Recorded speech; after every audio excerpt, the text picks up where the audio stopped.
Hello knowledge के दीवानों, क्या हाल चाल है आप सभी के। तो आज हम फिर से आपका स्वागत करते हैं अपने इस यूट्यूब चैनल बिंदास सीखो में। ठीक है, तो आज हम chapter number 3 pair of linear equation in two variables का एक टॉपिक लिया है हमने, graphical method of solution of a pair of linear equations. ठीक है, तो देखिए सबसे पहले इसको समझने के लिए हम स्टैंडर्ड फॉर्म ले लेते हैं किसकी, लीनियर इक्वेशन की। क्या होती है, ए एक्स प्लस में बी वाई प्लस में सी इक्वल टू 0, ये होती है। लेकिन अगर हम दो इक्वेशन की बात कर रहे हैं तो a1 b1 एंड c1। ठीक है, इस तरीके से मान लेंगे a1x plus b1y plus c1 equal to 0। मान लीजिए ये इक्वेशन नंबर 1 है। ठीक है, दूसरी हमने ले ली a2x प्लस में b2y प्लस में c2 it is equal to 0, ये हो जाएगी इक्वेशन नंबर आपकी 2। ठीक है, बहुत से लोग c1 c2 को इधर भी मान लेते हैं, उससे कोई प्रॉब्लम नहीं है, क्योंकि जब हम रेशो निकालते हैं तो वो माइनस वगैरह सब कैंसिल आउट हो जाता है। ठीक है, अब ये दो इक्वेशन हमारे पास में आ गई, तो हमारी कंडीशन क्या बनती है। देखिए सबसे पहले हम यहाँ पर लेंगे अपनी कंडीशन।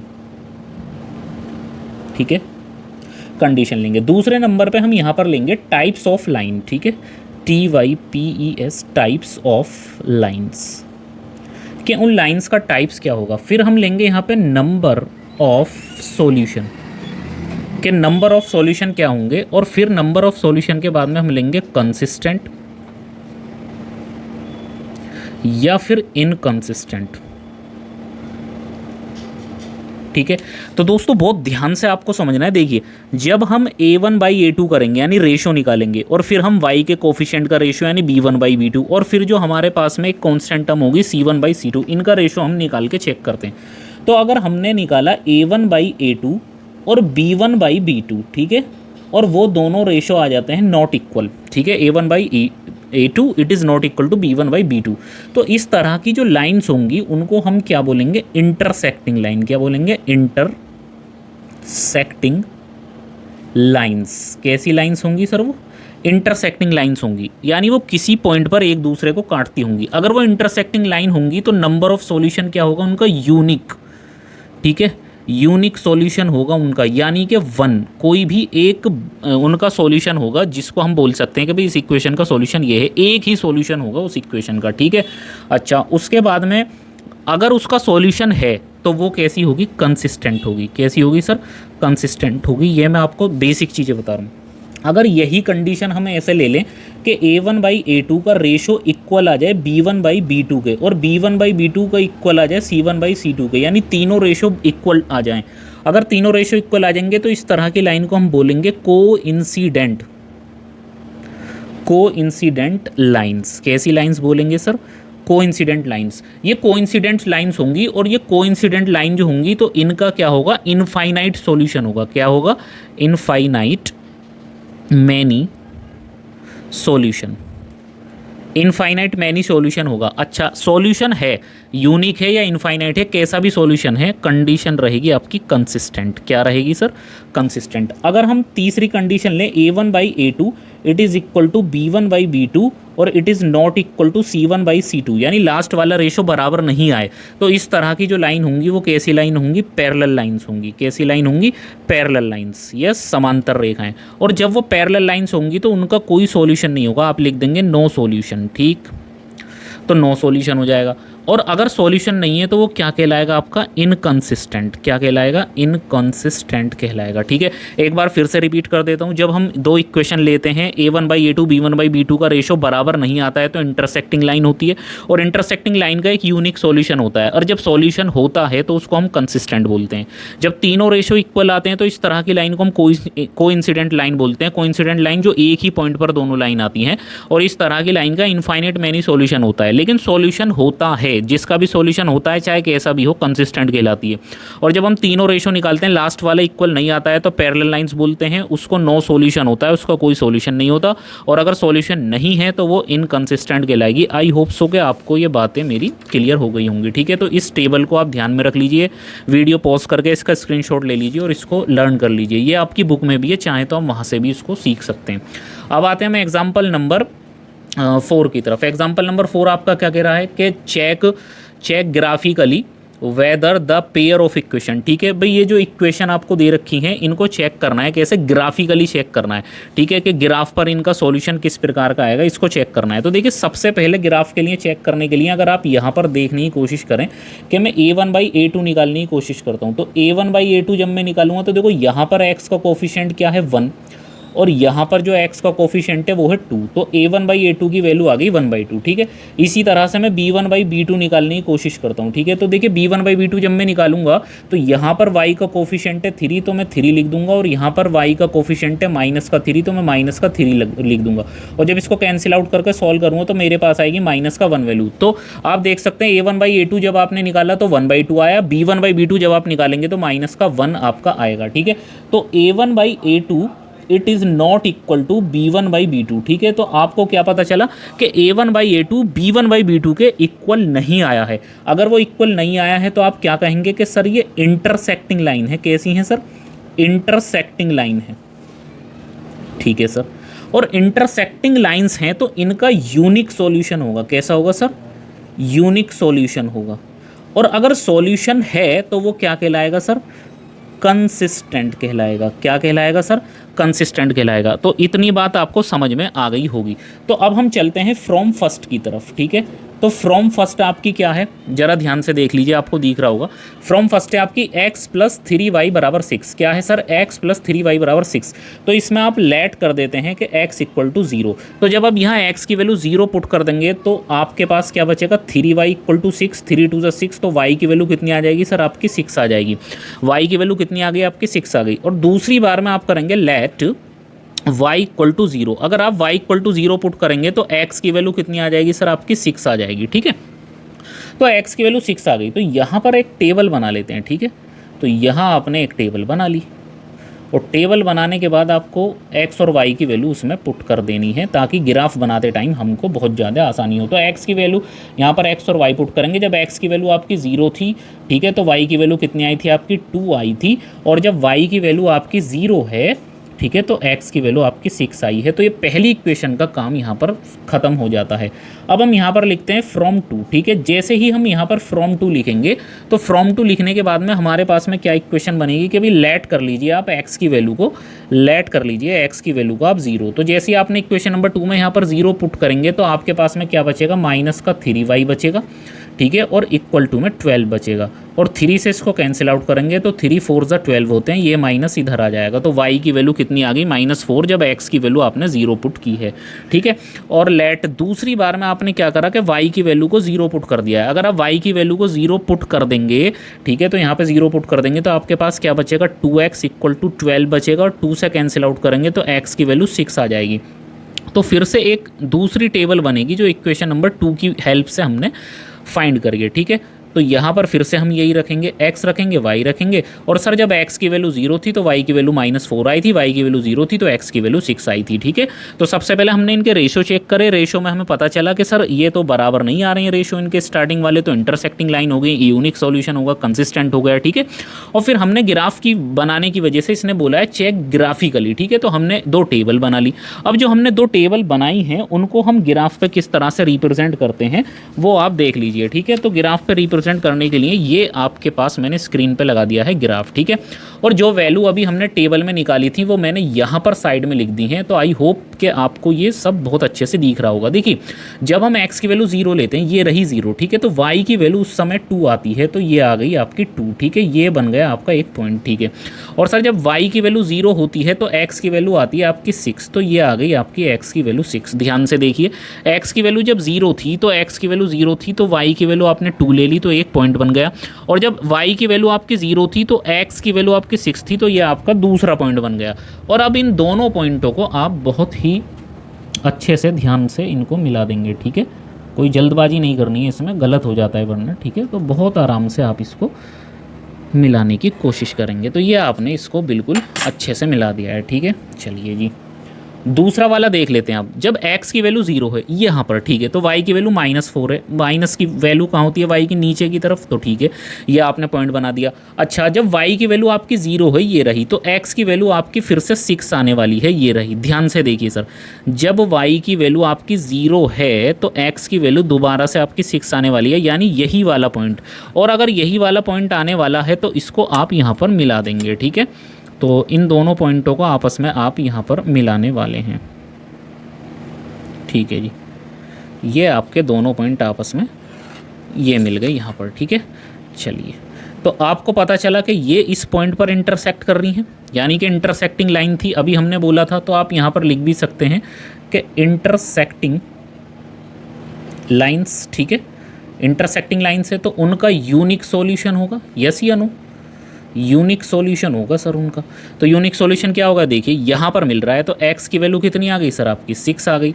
और ये y की पे कितना है, 0, तो y की वैल्यू कितनी आ गई यहाँ पर, 0 आ गई। तो x की वैल्यू 6 आ गई, y की वैल्यू कितनी आ गई सर यहाँ पर, 0 आ गई है, ठीक है। चलिए, तो अगर आप इसको इक्वेशन में रख के पुट भी करके चेक करेंगे तो आपका सही आएगा, ठीक है। तो ये सब आप समझ गए होंगे किस तरीके से ग्राफ को प्लॉट करना है। हम लगातार 3 दिन से यही काम कर रहे हैं, ग्राफ को किस तरह से बनाते हैं।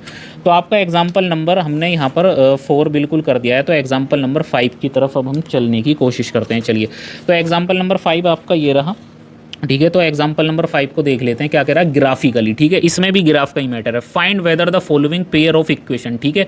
जो इक्वेशन का पेयर दिया है हैज़ नो सॉल्यूशन, क्या वो नो सॉल्यूशन होगा, यूनिक सॉल्यूशन होगा, इनफाइनाइट मेनी सॉल्यूशन होगा, ठीक है। ये चीज़ आपको चेक करनी है, लेकिन कैसे चेक करनी है सर, ग्राफिकली चेक करके बतानी है। ऐसे नहीं कि रेशो से बता दिया, ठीक है, कि रेशो निकाला जी ये होगा, नहीं, ग्राफ से बताना है आपको, ग्राफ सेट करना है। तो ग्राफ सेट करने के लिए क्या करेंगे, देखिए ये जो इक्वेशन नंबर 1 यानी समीकरण नंबर 1, इसको थोड़ा सा सॉल्व करते हैं, ठीक है। देखिए, इसको यहाँ पर लेते हैं 5x और माइनस में 8 और इक्वल टू, देखिए ये 1 प्लस का है, 0 से उधर जाएगा तो माइनस का हो जाएगा, ठीक है। तो इसको हम मानेंगे अब इक्वेशन नंबर 1, ठीक है, ना कि इस वाली को। ये तो हमने ऐसे ही लिख दिया है, ठीक है सर। अब ये जो इक्वेशन नंबर 2 है इसको थोड़ा सा फर्दर सॉल्व कर लेते हैं, ठीक है। देखिए नीचे 5 है, नीचे 5 है, आप चाहें तो 5 से पूरी इक्वेशन में मल्टीप्लाई कर सकते हैं, और अगर आप इसे दूसरे शब्दों में बोलना चाहते हैं तो 5 का एलसीएम ले सकते हैं, कुछ भी कर दीजिए। तो देखिए यहाँ 5 से मल्टीप्लाई करोगे तो कितना हो जाएगा आपका 15x, ठीक है, माइनस यहाँ 5 से मल्टीप्लाई करोगे तो 5 से 5 कैंसिल हो जाएगा, क्या बचेगा आपके पास में 24y प्लस यहाँ 5 से मल्टीप्लाई करेंगे तो 5 से 5 कैंसिल हो जाएगा, बचेगा आपके पास में 3 इक्वल टू में 0, ठीक है। तो यहाँ पर आपका बना 15x और माइनस में 24y और इक्वल टू ये उधर चला जाएगा तो ये माइनस का 3 हो जाएगा, इसको बोलेंगे इक्वेशन नंबर 2, ठीक है। और इसको जो हमने इक्वेशन नंबर 1 और 2 बोला था इसको अभी के लिए काट देंगे। तो अब हमने नई इक्वेशन बना ली, ये 1 और ये हो गई हमारी 2। तो अब हम बोलेंगे फ्रॉम फर्स्ट, यानी फ्रॉम फर्स्ट की मदद से हमको एक टेबल बनानी है, ठीक है। तो देखिए हम यहाँ पर x की वैल्यू मान लीजिए 0 रखते हैं, तो x की वैल्यू देखिए ध्यान से सुनना ये बात, अगर x की वैल्यू मैं 0 रखूँ तो 8y बराबर 1 आ जाएगा। क्या 1/8 आएगी, y की वैल्यू 1/8 का मतलब आप समझ रहे हैं पॉइंट में जाएगी, तो पॉइंट में आप ग्राफ पे प्रॉब्लम क्रिएट हो जाएगी। अगर आप यहाँ पे 1 रखते हैं तो 5 1 5 होगा, इधर जाएगा तो माइनस का 6 हो जाएगा, और -6/8 करेंगे तो भी पॉइंट में जाएगा। 2 रखेंगे तो 10 हो जाएगा, इधर जाएगा तो 11/8 फिर भी पॉइंट में जाएगा। तो यहाँ पर 3 पुट कीजिए, जैसे 3 पुट करेंगे तो 15 होगा, 15 इधर जाके 16 बन जाएगा, और 8 2 जा 16 कैंसिल आउट हो जाएगा। तो x की वैल्यू यहाँ पर मैंने 3 रख दी, तो 3 रखेंगे तो क्या हो जाएगा, देखो यहाँ पर 5 3 जा कितना हो जाएगा 15, और माइनस में 8y और इक्वल टू माइनस में 1। तो 8y को माइनस को अपनी तरफ ही रखा, माइनस में 1, इस 15 को इधर भेजा, माइनस का 15, तो माइनस का 8y माइनस का 16 हो जाएगा, माइनस से माइनस, और 8 2 जा 16, y की वैल्यू कितनी आ गई सर, 2 आ गई। आई होप कि आपको ये चीज़ समझ में आई होगी, ठीक है। चलिए, तो ये मैंने यहाँ पर लेट किया है कि x की वैल्यू मैंने 3 लेट करी, तो y की वैल्यू मेरे पास में 2 आ गई, ठीक है। तो अब मैं y की कौन सी वैल्यू या फिर x की कौन सी वैल्यू यहाँ पर मान के चलता हूँ, ठीक है। चलिए, तो अगर मैं यहाँ पर तो मेरे पास में 2 आ गई और ये आ गई, ठीक है। तो y की वैल्यू को देखते हैं यहाँ पर क्या लेते हैं। चलिए देखिए, यहाँ पर इक्वेशन नंबर अभी हम 1 की ही बात कर रहे हैं, ठीक है। तो इक्वेशन नंबर 1 हमारी ये रही, ठीक है। अब हमें यहाँ पर x की कौन सी वैल्यू पुट करनी है। देखिए, अगर हम यहाँ पर देखें 3 तक तो हम पुट कर चुके हैं, ठीक है। अगर हम यहाँ पर 4 पुट करें तो 5 4 जा 20 होता है, 20 इधर जाएगा, माइनस का 21, ठीक है।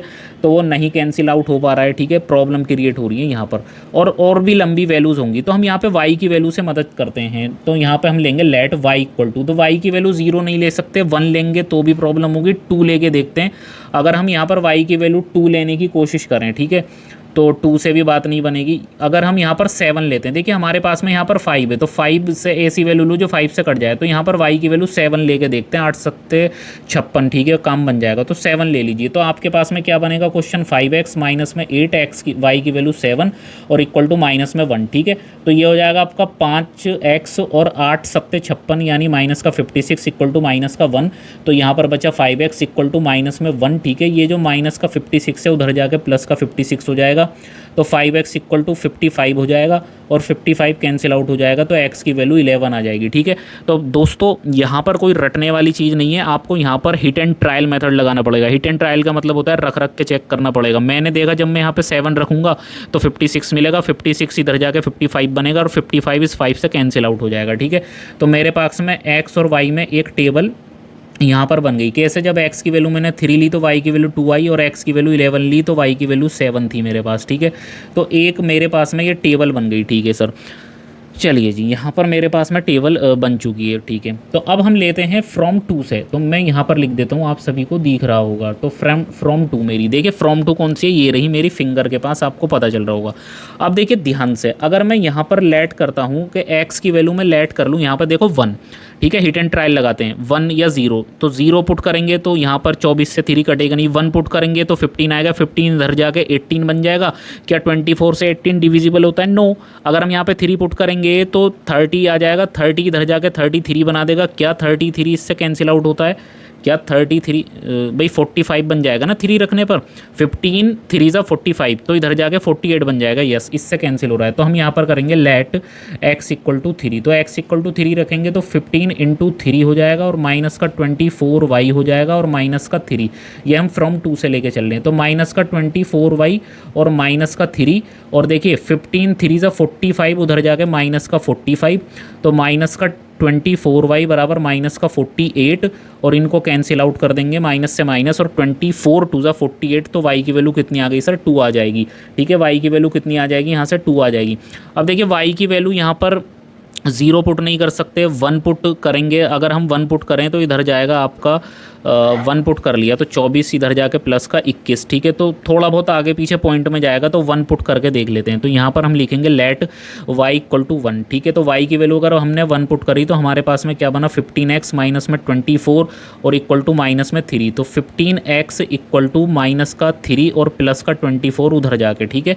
और उसके बाद में आप देखना कि ये 15x तो एज इट इज़ रहेगा और 24 में से 3 जाएंगे तो 21 बचेगा, तो x इक्वल टू आपका आ जाएगा 21 अपॉन में 15, ठीक है। तो इसको 3 से काटेंगे तो 3 सत्ते 21 और 3 पंजे 15, तो x की वैल्यू 5 का डिवाइड लगाएंगे 7 में तो कितना आ जाएगा 1.4, कितना आ जाएगा सर?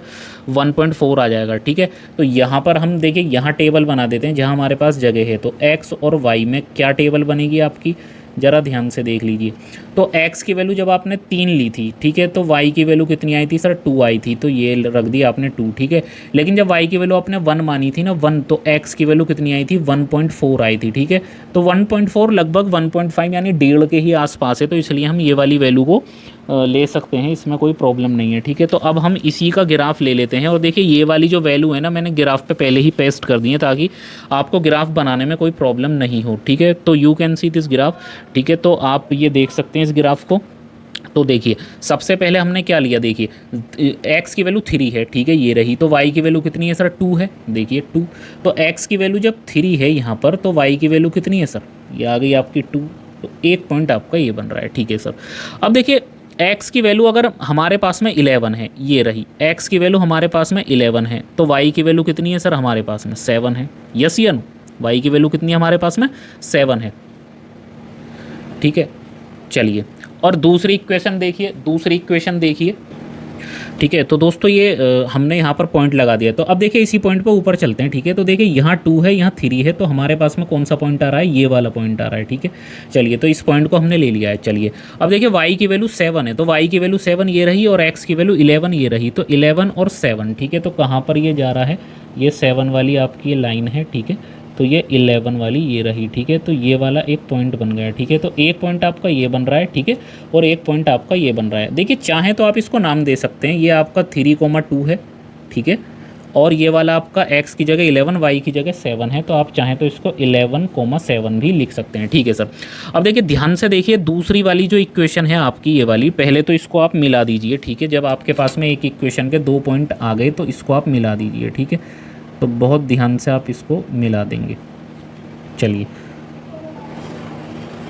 तो ये आपने यहाँ पर मिला दिया है। चलिए, अब देखिए x की y की वैल्यू 2 है, ये रही y की वैल्यू 2। ठीक है, यहाँ पर ये रही y की वैल्यू 2 और x की वैल्यू 3 है, तो सर यही वाला पॉइंट बनेगा, यस या नो। ठीक है, और y की वैल्यू 1 है, तो सर y की वैल्यू 1 ये रही और x की वैल्यू 1.4। तो देखिए ये यहाँ तक देखिए आपका क्या है, x की वैल्यू 1.4 ये रही, यानी कि ये तो 1.5 है। ठीक है, कितनी है सर, 1.5 है। और यहाँ से आप थोड़ा सा इधर मिलाएंगे तो यानी कि यहाँ पर ही बैठेगी आपकी वैल्यू, ये रही। ठीक है, ये बैठ गई आपकी वैल्यू 1 के करीब ही, यानी कि आपने देखा कि सारे पॉइंट एक ही लाइन पर आ गए, इसके दोनों इक्वेशन के पॉइंट एक ही लाइन पर आ गए। तो इस तरह की लाइन को आप क्या बोलते हैं, कोइंसिडेंट। क्या बोलते हैं, कोइंसिडेंट। ठीक है, कोइंसिडेंट लाइंस। और कोइंसिडेंट लाइंस का क्या होता है सर, इनफाइनाइट मैनी सॉल्यूशन। क्या होता है, इनफाइनाइट मैनी सॉल्यूशन। दोस्तों ये ग्राफ आपको एग्जाम में, ठीक है, पेंसिल से बनाना है, पेन से नहीं, मैं आपको समझाने के लिए बना रहा हूँ। ठीक है, तो देखिए एग्जाम्पल नंबर 5 को आप ध्यान से देखिए। ये कह रहा था कि ग्राफ पर प्लॉट करके बताइए नो सॉल्यूशन है, यूनिक सॉल्यूशन है या इनफाइनाइट मैनी सॉल्यूशन है। तो जैसे ही हमने ग्राफ पर चीज़ें प्लॉट करी तो हमको पता चला कि इनफाइनाइट मैनी सॉल्यूशन है, यही आपका आंसर हो जाएगा। ठीक है, तो चलिए ये ग्राफ भी आपको बिल्कुल अच्छे से समझ में आ गया होगा। ठीक है, चलिए अब हम चलते हैं सर नेक्स्ट एग्जाम्पल की तरफ। तो हमारा नेक्स्ट एग्जाम्पल ये रहा आपकी स्क्रीन पर। ठीक है, तो नेक्स्ट एग्जाम्पल क्या है कि चंपा वेंट टू अ सेल। तो चंपा एक सेल में जाती है और परचेस करती है सम पैंट्स एंड स्कर्ट्स, कुछ पैंट और स्कर्ट्स को परचेस करती है। When her friend asked her how many of each she had boot. ठीक है, तो शी आंसर्ड, तो जवाब देती है द नंबर ऑफ स्कर्ट्स। भाई उसकी फ्रेंड ने उससे पूछा कि तुमने कितनी चीज़ें खरीदी, कितनी स्कर्ट और पैंट खरीदी, तो उसने आंसर यानी जवाब में क्या कहा अपनी दोस्त को, the number of skirts is 2 less than twice the number of pants purchase. तो जितनी मैंने पैंट्स परचेज करी हैं उसके ट्वाइस से 2 कम मैंने स्कर्ट खरीदी हैं। ठीक है, और also number of skirts 4 less than 4 times the number of pants purchase. ठीक है, तो हेल्प फॉर फ्रेंड, तो आपको फ्रेंड की मदद करनी है to find how many pants, के उसने कितनी पैंट ली और कितनी स्कर्ट ली, चंपा ने कितनी चीज़ें खरीदी। तो जो चीज़ आपको फाइंड करनी होती है उसको आप लेट कर लेते हैं। तो यहाँ पर आप मान लीजिए, तो late the number of pants, ठीक है ना, शी बॉट, भाई उसने कितनी खरीदी हमें नहीं पता, एक्स खरीदी। दूसरी बारी पर ले लीजिए, let the number of skirts she bought Y, हमने माना वाई। ठीक है, तो वो इसको दोबारा से पढ़िए, द नंबर ऑफ स्कर्ट्स यानी कि वाई, ठीक है, is 2 less than twice the number of pants. तो पैंट्स कितनी है, एक्स, तो इसका ट्वाइस करेंगे 2x और इससे 2 कम यानी कि माइनस का 2। ठीक है, अब आप क्या करेंगे, देखिए 2x को तो आपने एज इट इज़ यहीं रखा, इस y को इधर ले गए तो माइनस का हो जाएगा, इस 2 को इधर लिया है तो प्लस का हो जाएगा। अल्टीमेटली इसको शफल करके लिखेंगे तो क्या आ जाएगा, 2x माइनस वाई और इक्वल टू में 2। भाई इसको इधर बोल दो, इधर बोल दो, बात तो एक ही है। ठीक है, तो ये हो गई आपकी इक्वेशन नंबर 1। ठीक है, चलिए दूसरी बार में कह रहा है द नंबर ऑफ स्कर्ट्स यानी कि y, ठीक है, 4 less than 4 times the number of pants, यानी पैंट्स कितनी है आपकी x, उसका 4 टाइम्स करके और 4 लेस कर देना है। ठीक है, तो 4x को फिर से यहीं रखो, y को इधर बुला लोगे तो माइनस का हो जाएगा, 4 इधर ले आओगे तो प्लस का हो जाएगा। तो आपको पता चला कि 4x minus Y equal to में 4, शफल करके लिख दिया तो इक्वेशन नंबर आपकी 2 बन जाएगी। ठीक है, तो आपको दोनों इक्वेशन समझ में आ गई होंगी। ठीक है सर, अच्छा अब उसके बाद में इसको थोड़ा सा हम यहाँ पर लिख देते हैं फ्रॉम 1। ठीक है, फ्रॉम 1 से चेक करते हैं। अब देखिए फ्रॉम 1 में अगर आप यहाँ पर x की जगह 0 पुट कर दो, ठीक है, तो यहाँ पर ले लेते हैं लेट x इक्वल टू 0। ठीक है, तो x की जगह जब 0 ले लोगे तो y इक्वल टू कितना आ जाएगा, देखिए y के साथ माइनस है तो ये माइनस इस 2 पे लग जाएगा तो माइनस का 2 हो जाएगा। ठीक है, और लेट y इक्वल टू अगर आप क्या ले लेते हैं, 0 ले लेते हैं। अगर आप y की वैल्यू क्या ले लेते हैं, यहाँ पे 0 ले लेते हैं, तो यहाँ 0 रख दोगे तो कितना बचेगा आपके पास में, 2x इक्वल टू 2 बचेगा, 2 से 2 कैंसिल हो जाएगा तो x की वैल्यू 1 आएगी। तो आपके पास में क्या बन जाएगा सर, एक बॉक्स बन जाएगा। और उस बॉक्स की मदद आप ग्राफ बनाने में कर ही लेते हैं। तो यहाँ पर x आ गया, यहाँ पर y। x की वैल्यू जब 0 है तो y की वैल्यू -2 आ गई, ये रही। और y की वैल्यू जब 0 है तो x की वैल्यू 1 आ गई, ये रही। ठीक है, अब यहाँ पर आपको लिखना है फ्रॉम 2। ठीक है, ये आ गया आपका फ्रॉम 2। अब फ्रॉम 2 आपने क्या बनाई थी जरा देख लीजिए, 4x - y बराबर क्या बनाई थी आपने, 0 बनाई थी। ठीक है, तो भाई x की वैल्यू अगर आप यहाँ पे 0 पुट कर लेते हैं, आपने मान लिया यहाँ पर लेट x = 0, तो 0 पुट कर लेंगे तो ये तो पूरा 0 हो जाएगा, तो -y बराबर 4 बचेगा, यानी -y बराबर 4, तो यानी y बराबर -4, ये माइनस इधर आ जाएगा। ठीक है, तो एक वैल्यू हमको मिल गई। और दूसरी बार में आप क्या पुट करेंगे, तो y की वैल्यू 0 पुट कर लीजिए, यहाँ पर ले लीजिए लेट y बराबर 0। तो जब y की वैल्यू आपने यहाँ पे 0 ले ली है, ठीक है, तो आपके पास क्या बचा, 4x बचा और 4 बचा, 4 से 4 कैंसिल, x की वैल्यू 1 आ जाएगी। ठीक है, तो अब आपके पास में फिर से एक और टेबल आने वाली है। चलिए, ये आ गई एक टेबल, ये हो गई आपकी x, ये हो गई आपकी y। तो x की वैल्यू जब 0 है तो y की वैल्यू -4 है, और y की वैल्यू जब 0 है तो x की वैल्यू कितनी है आपकी, 1 है। ठीक है, तो ये आपको समझ में आ गया होगा। दोबारा से मैं बता देता हूँ, हमने पैंट्स मानी थी x और स्कर्ट मानी थी y। ठीक है, क्या कह रही है, the number of skirts is 2 less than, क्या कहती है वो, कि 2 लेस देन है twice the number of pants. ठीक है, तो पैंट्स का ट्वाइस करेंगे 2x, उससे 2 लेस देन कर देंगे यानी -2, तो स्कर्ट आ जाएगी। नेक्स्ट टाइम कहती है कि 4 टाइम्स में से 4 लेस करेंगे तो स्कर्ट आएगी। ठीक है, और उससे इक्वेशन बना के ये वाली वैल्यू हम बना लेंगे। ठीक है, और इसी वैल्यू को हम अब ग्राफ पे प्लॉट करके पता लगाने की कोशिश करेंगे कि कितना आने वाला है हमारा आंसर। ठीक है, चलिए, तो हमने ये वाली वैल्यूज़ जो हैं वो ग्राफ पे प्लॉट कर दी हैं पहले से ही। ठीक है, चलिए सॉरी, तो देखिए x की वैल्यू आपने यहाँ पर 0 ली है। ठीक है, तो ये रही आपकी 0। y की वैल्यू कितनी ली आपने, -4, तो ये रहा आपका -4। तो पहला पॉइंट आपका ये बन गया 0 और -4। ठीक है, पहला पॉइंट आपका बन गया। ठीक है, चलिए, y की वैल्यू जब आपने 0 ली है, ठीक है, तो x की वैल्यू आपकी 1 है। ठीक है, तो ये रहा आपका दूसरा पॉइंट। दोनों पॉइंट आपको मिल गए एक इक्वेशन से, तो दोनों पॉइंटों को आप यहाँ पर बहुत ही आराम से बढ़िया तरीके से इसको मिलाने की कोशिश करेंगे। ठीक है, तो ये आपने इसको यहाँ से ये कर मिला दिया। ठीक है, चलिए, तो ये आपका बन जाएगा, तो दोनों पॉइंट आपके मिल गए। दूसरी बार में आप देखिए कि x की वैल्यू 0 है। ठीक है सर, ये रही x की वैल्यू 0 और y की वैल्यू आपकी -2 है, तो ये रही आपकी -2 y की वैल्यू। ठीक है सर, ये रही -2। ठीक है, x की वैल्यू जब 1 है, ठीक है, ये रही, तो y की वैल्यू कितनी है सर, 0, यानी ये रही। तो दोनों बार आपने देखा कि ये देखिए ये वाला पॉइंट इसका रिपीट हो गया, तो इन वाले पॉइंट को और इस वाले ही पॉइंट को इस तरीके से आप इसको मिला देंगे। ठीक है, चलिए, तो मिला दीजिए सर, ये आपने यहाँ पर पॉइंट को मिला दीजिए। ठीक है सर, ये पॉइंट मिल गया। तो कॉमन पॉइंट ये रहा आपका इंटरसेक्टिंग लाइन। ठीक है, तो कैसी लाइन बन गई है आपकी, इंटरसेक्टिंग लाइन। देखिए यहाँ पर मैं लिख देता हूँ, जगह है यहाँ पर, इंटरसेक्टिंग लाइंस। कैसी लाइंस बन गई सर, इंटरसेक्टिंग लाइन बन गई। इंटरसेक्टिंग लाइन है तो इनका यूनिक सॉल्यूशन होगा। कैसा होगा सर, यूनिक सॉल्यूशन होगा। कितना होगा सर, यूनिक सॉल्यूशन होगा। और कंसिस्टेंट होंगी। कैसी होंगी सर, कंसिस्टेंट कहलाएंगी। ठीक है, चलिए, इंटरसेक्टिंग लाइन है, यूनिक सॉल्यूशन और कंसिस्टेंट कहलाएंगे। तो यूनिक सॉल्यूशन मतलब ये रहा, तो x और y की अपनी कोई भी एक वैल्यू आ गई होगी। तो देखिए x यहाँ पर देखिए कितना है, 1, और y कितना है यहाँ पर, 0। ठीक है, तो x क्या माना था आपने भाई, x आपने माना था पैंट। क्या माना था आपने, पैंट्स। तो x पैंट हो गई, और y को आपने क्या माना था सर, स्कर्ट। ठीक है, तो स्कर्ट, y आपकी स्कर्ट, यानी स्कर्ट हमने एक भी नहीं खरीदी थी और पैंट्स एक ही खरीदी थी। ठीक है, तो ये आपके आंसर हो गए, x बराबर 1 और y बराबर कितना हो गया आपका, 2 हो गया। ठीक है, तो 1 बाई 1 देखिए, मैं ये आपका तीसरा ग्राफ हो गया। ठीक है, ये आपका दूसरे नंबर का ग्राफ था आज का जो हमने बनाया है। ठीक है, और ये आपके एग्जाम्पल का ग्राफ है जो हमने स्टार्टिंग में ही आते ही यहाँ पर किया था। ठीक है, चलिए, तो ये मैं आपको 1 बाई 1 सारी चीज़ें दोबारा से यहाँ पर रिपीट कर दूंगा। तो आज की क्लास हमने शुरू करी, कहाँ से शुरू करी सर, हमने बेसिक कंसेप्ट बताए कि किस तरीके से लाइंस होती हैं, इंटरसेक्टिंग क्या होती हैं, कोइंसिडेंट क्या होती हैं, पैरेलल लाइन क्या होती हैं आपकी। ठीक है, यूनिक, इनफाइनाइट, नो सॉल्यूशन क्या होते हैं, कंसिस्टेंट और इनकंसिस्टेंट क्या होती है, रेशो कैसे होता है, स्टैंडर्ड फॉर्म क्या होती है। ठीक है, ये सारी चीज़ें हमने आपको बता दी हैं। ठीक है, उसके बाद में हमने आपको एग्जाम्पल नंबर 4 कराया, उसका ग्राफ बनवाया, एग्जाम्पल नंबर 5 करवाया, उसका ग्राफ बनवाया, ये रहा। ठीक है, तो सारे हमने ग्राफ वगैरह बना लिए हैं। एग्जाम्पल नंबर 6 तक भी हमारा ये हो गया, देखिए। ठीक है, तो ये आपका एग्जाम्पल नंबर 6 है, चंपा वाला जो अभी हमने किया था, और इसी का भी हमने आपको ग्राफ बना के अभी दिखा दिया है। ठीक है, तो अब देखिए हमारे जो अभी तक के जो एग्जाम्पल थे, यानी 3.1 वाली एक्सरसाइज हमने कर ली है, और एग्जाम्पल नंबर 1 से लेके एग्जाम्पल नंबर 6 तक सारे सॉल्यूशन, सारे ग्राफ, हर चीज़, एक एक चीज़ को हम लेके चल रहे हैं, ठीक है।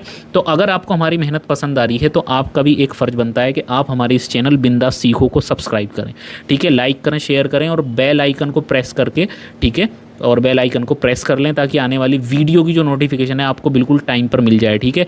तो अब हम आपसे नेक्स्ट एक्सरसाइज यानी एक्सरसाइज 3.2 में मिलने वाले हैं। बहुत ही एडवांस लेवल की लीनियर इक्वेशन आपको पढ़ाने वाला हूँ 3.7 तक, ठीक है, यानी पुरानी वाली बुक से, ताकि आपका एडवांस लेवल हो या कोई भी हो, सारी चीज़ें उसमें कवर हो जाएंगी, ठीक है। तो आज की वीडियो में इतना ही, और नेक्स्ट वीडियो में आपसे मिलते हैं 3.2 के साथ, ठीक है। तब तक के लिए धन्यवाद। जय हिंद, जय भारत।